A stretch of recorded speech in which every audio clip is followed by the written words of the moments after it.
دەبێت لە شکرانە بژێری ئەو شاخەڵاتەدا کە خەڵکی تر نیەتی ئەم مانگە بکرێ مەوسیمان لیلعیباد بەڕێزانی وەکو جەنابتان بیکەن بە مانگی هەوڵ و هیممەتی شکرانە بژێری خوا بەچی بە نوێش ئەلحەمدولیلا دەبینی مزگەوت نەک نوێژە فەرز و جەماعەتەکان ئەو هەموو نوێژە سوننەتەی تیا دەکرێت نوێژی تەراویحی تێدا دەکرێت یەک مانگی تەواو مانگی ڕەمەزان هەموو ڕۆژوەکانی تێدا دەگیرێ زەکات و سەدەقە و بەخشش لەم مانگەدا موسڵمانان لە هەموو کاتێ زیاتر بە ئاگادێنەوە گەرم و گوڕترن تێیدا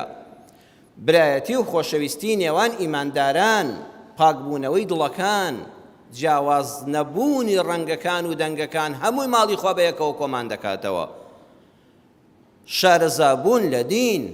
ئەو دەرسانەی کە لە مانگی پڕبەرەکەتی ڕەمەزاندا ئەلحەمدولیلا دادەندرێن کە بە فەزلی خوای پەروەردگار لە مزگەوتی ڕێگای بەهەشتیشە هەموو شەوانێک ئێمە لێرە دەرسمان هەیە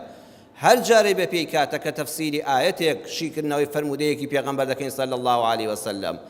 لە دوای ڕەمەزانەوە بۆ دەردەکەوێ